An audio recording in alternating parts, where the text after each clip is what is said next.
सुप्रभातं सुस्वागतं। सामरस्य श्लोक संग्रह ज्ञानयोगा, राजयोगा, भक्ति योगा, कर्म yoga, all the four streams have something common in all these. What are those common features which we have to understand so that we will have no confusion? Otherwise, you may think, okay, Jnana Yoga is the highest, all others are useless. Bhakti Yoga is the highest. Like that people have the differentiation. And yoga, what yoga I have to practice? Okay, I am practicing Jnana Yoga, but for other yogas, I cannot take it. But once you understand the unity in diversity, once you understand the common features in all the four streams, then you will have no confusion. You can be practicing all these four streams also to develop the total personality, physical, mental, emotional, intellectual, spiritual levels we have to develop. That's why this Samarasya Shloka Sangraha gives you the basic common factors among all the four streams of yoga. And this factor, which is found, unity and diversity, is all the common feature of our Indian culture. And when you look at this dimension of unity and diversity, then you will find that in India, there is a tremendous amount of large diversity that happens here. So, when you look at the people at large in India, there are large varieties of people. Every state has its own speciality. And the people look different, the things are different, and houses are different, culture is different, all things are totally different. The streets here are different, everything is different. So, people who come from outside, when they look at India, go around India, they get thoroughly confused. Languages are different, go from one place to another, language is different. Even in one state, if you go from one area to other area, they have difference. For example, in Karnataka, we speak Kannada. And the thing that you speak in Bangalore and Mysore are quite different from Dharwad and Hubli region. Many times you don't understand that at all. So much of differences. So when you look at all these differences everywhere, you get confused. And there are a large number of gods and goddesses, large number of temples, which are all different in their structure, in their infrastructure, in their development, everything is different. There is no single god. There are hundreds and thousands of gods and goddesses. And there is no single book like Bible, the Quran. And there is no single prophet like Muhammad or Christ. So everything is so different here. So when you look at that, people will get confused. Whereas in West, essentially everything is uniform. And they have the same language and same type of people. And when you look at one particular city like New York, you have got the residential area, you have the downtown area, and essentially the same structure is found in all the different cities. That's why you see one city like New York, you don't have to see all other cities. They are all essentially molds of this thing. Therefore, there is a single God, single prophet, and same type of church services. If you attend one service and this Sunday in one place, and you go to another place another Sunday, and you'll find there's a continuity. So much of uniformity. And it is this uniformity that helped in mass production in technology in the entire Western world in these things. Therefore, it's very easy. But in India, when you see differences, you think you get confused. So, why this diversity? Why it should come up is the question that comes up. Because in our country, we understood that every person is different. what is best for one may not be best for the other. We are all permutation and combination of tamas, rajas and sattva. But the variations will be quite different. What is best cannot be the best for the other. So there are a lot of sadhana techniques that are developed, 10,000. And what you want to achieve in life will be quite different, therefore you can have your own Ishtadevata, they have mentioned. We have the variety. To suit this diverse personality dimensions, there are a lot of things have been put forth there.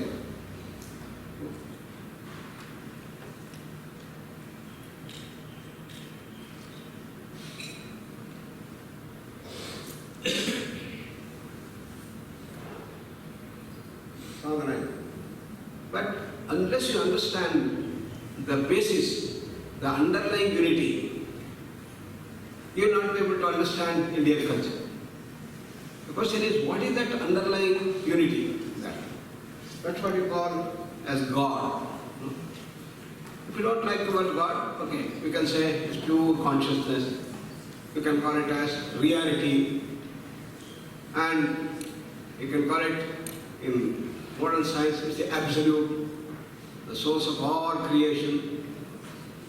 And this was called as Brahman, Vedanta, and what they call it Kaivalya. Different names are given. That is the underlying unity among all these diverse things that we see in our country. It is something like seeing gold in all gold ornaments.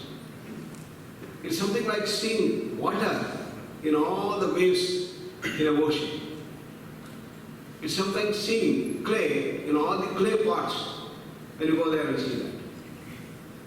Just like in modern science, we have understood that everything in the physical world is nothing but energy.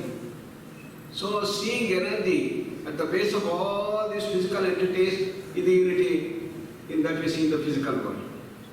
Similarly, among all these diverse dimensions that we see, there is the underlying unity that forms this. That is the one that we have to do.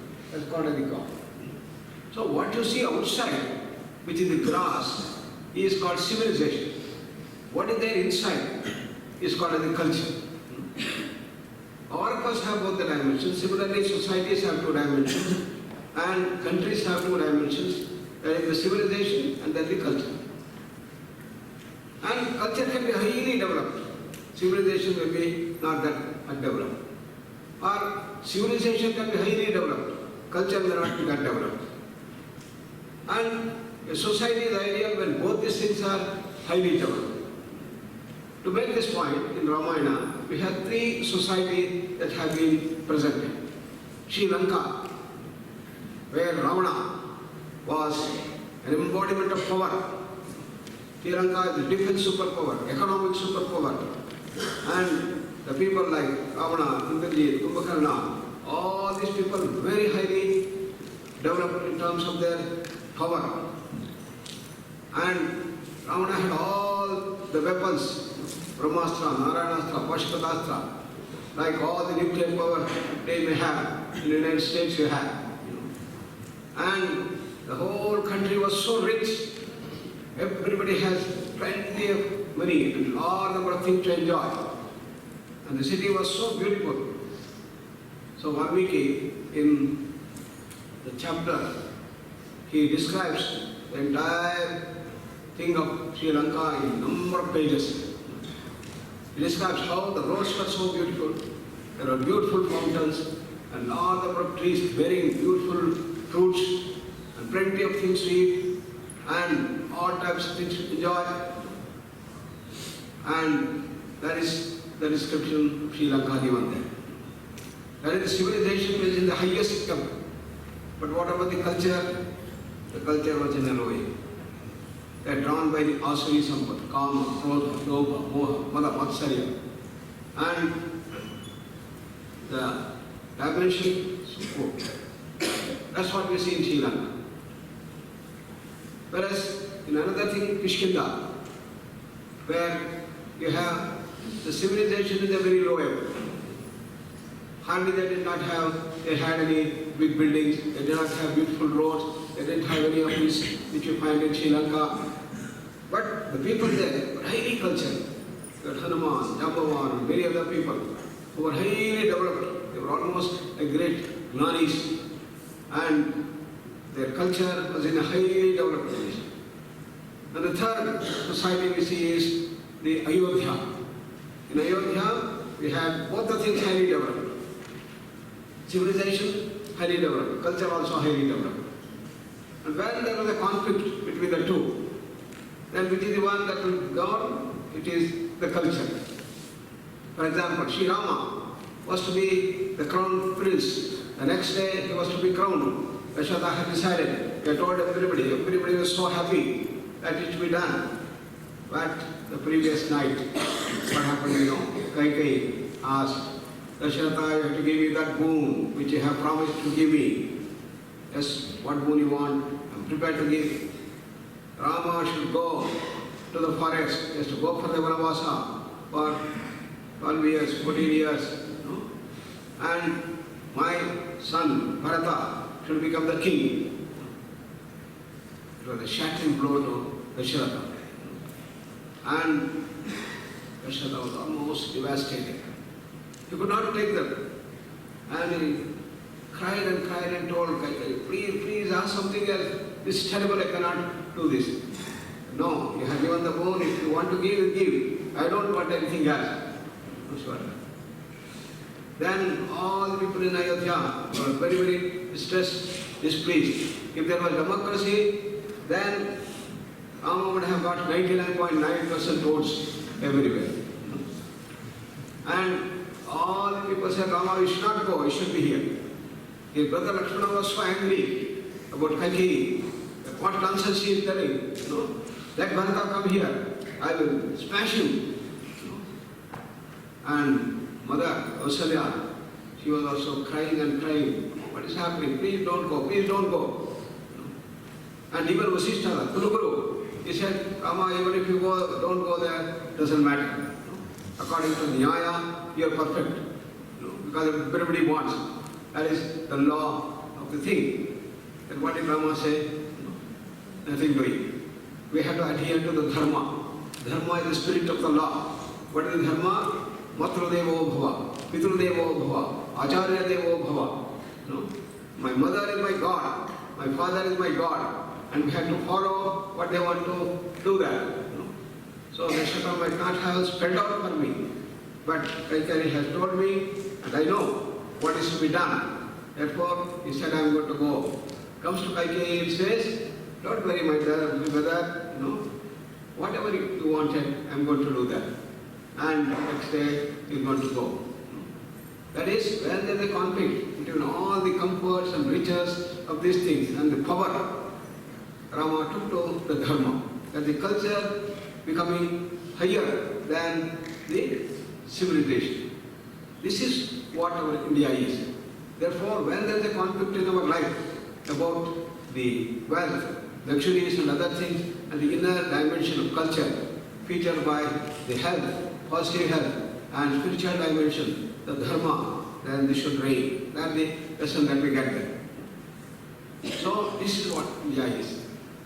Therefore, this entire thing is governed by the laws of these things. What are the laws? It's the trifold law, called the Sanatana Dharma, the ancient science. Just like in the modern science we have the physical world and the laws that govern them, Newton's laws of motion, quantum mechanics, and the things, everything is nothing but energy. That's all we have. Similarly, our ancient seers found the science of the whole creation. What are things that deal with the civilization? That's what we are finding today. That is the physical world, physical comfort. Laws of that is essentially physical. But the laws of the culture is quite different. It's more comprehensive. And that is the ancient science. And what is that law that governs that? Or the trifold law. Srishti, Sthiti, Laya. Srishti is the creation, and sustenance, and the destruction. Everything in this creation is changing and changing, and everything which is born has to die. And there is no person, no god or no goddess who do not follow this law. Everybody has to die. But the Rakshasas, they did big tapas, say Ravana and others. What is the first thing that we have to ask the God when they Brahma is to come and give the moon? Okay, I am very impressed with your tapas that you have done. Ask whatever you want. And what they say? Please give me Amaratva. Amaratva means I should not die. I should have eternity. Nobody can destroy me. And that is the one. And what would Brahma say? No, I cannot give that. Because I myself is not Amara. I also have to die. And therefore, the law is everybody who gets created in the world have to die. The lifespan could be different. It can be only 1 minute, it can be 1 year, it can be 100 years, like human being, it can be 1,000 years, it can be 1 lakh years, it could be 5 crores of years. The age could be different, but Srishti Sthiti Laya is the order of the day. And the whole creation is featured by the 5 layers.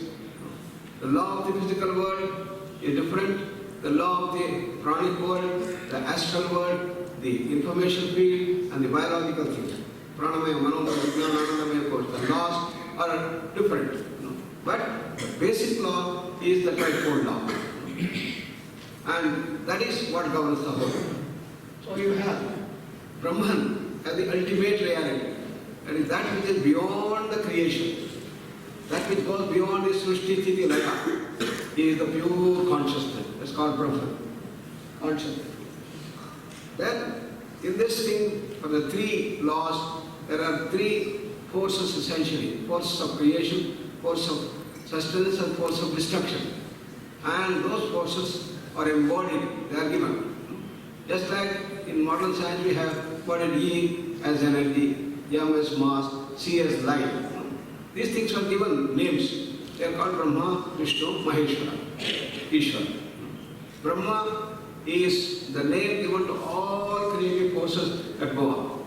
In our body, a day, billions cells get created. This is the work of Brahma. In Sanskrit, there are 2 words, Brahma, Brahma, Dirgha. Brahma, Dirgha is the Chaturmukha Brahma. He is the creator.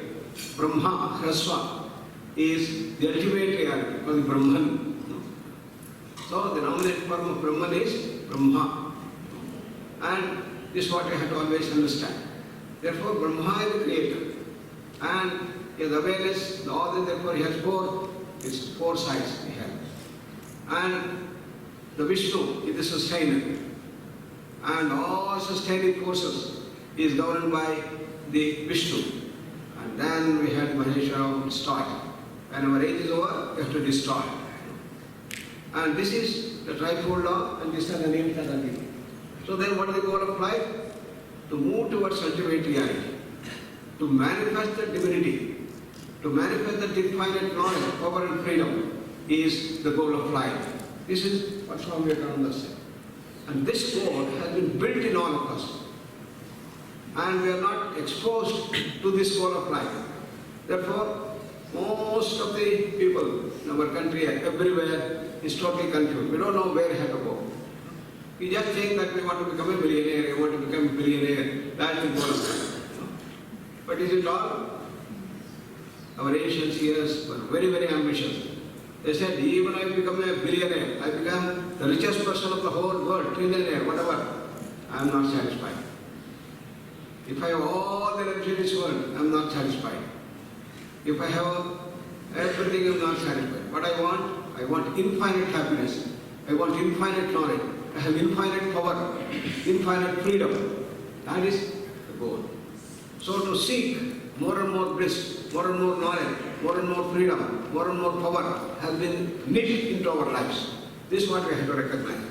And start developing that. That's the manifestation of the goal that we have. This is what you find in the Bhagavad Gita. Bhagavad Gita is the whole text of our Yoga Shastra. 18 chapters. Every chapter is a yoga. First chapter, even the melancholy of Arjuna, the conflict of Arjuna, conflict between beauty, science, and the ethics and morality. Even that was a yoga. Arjuna Vishada Yoga. Why? Because of that, Arjuna got into the higher realms of proper understanding. In all of our lives, at some stage you get into this conflict. Then you start thinking, what is the goal of life? I've been all the time working and working and working to get more and more money. I've been doing, I'm changing my jobs. I went from this IT to that IT, from Wipro to Infosys and whatnot. I started earning more money. I started my own company, started earning almost 50 lakhs a month, all that I have done. But is it the goal of life? There is a conflict that comes at some stage in life in everyone. Then you have to go beyond that thing. And that is what has been shown in the Bhagavad Gita in the first chapter. Then, how to resolve that? The 17 chapters, the remaining things will all give various things that you can see. And that is how Bhagavad Gita is the encyclopedia of yoga. And it contains all the dimensions, Jnana Yoga, Raja Yoga, Bhakti Yoga, Karma Yoga, the four mainstreams, and described in various ways. And that's why we study here the Bhagavad Gita, and we have summarized the Jnana Yoga, Raja Yoga, Bhakti Yoga, Karma Yoga as four streams, and then how there's a unity in diversity is brought forth that we chanted. This is the idea. Let us contemplate on this thought. Sit straight, the eyes closed.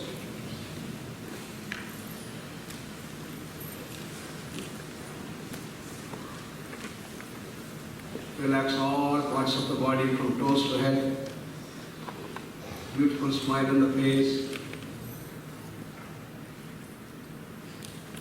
Now take a deep breath and slowly breathe out.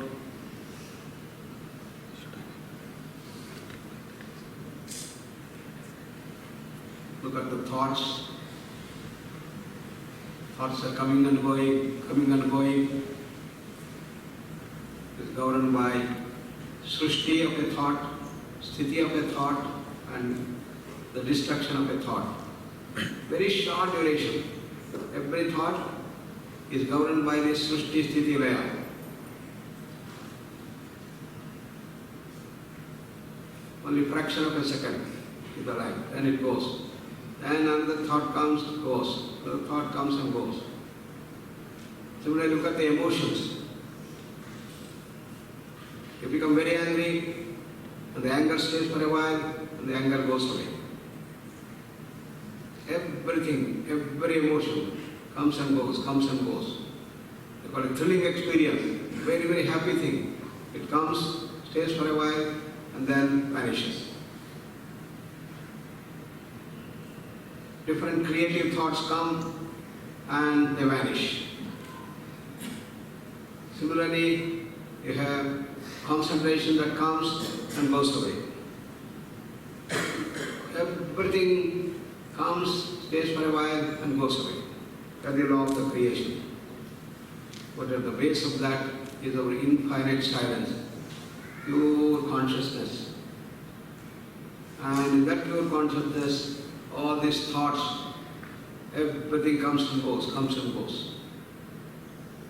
So we have to tune to that infinite silence, pure consciousness. That's it, Anandamaya Kosha, leading to that ultimate reality. Therefore, let us tune to that Ananda, the blissful awareness, at the process of yoga. Come to Namaskar Mudra.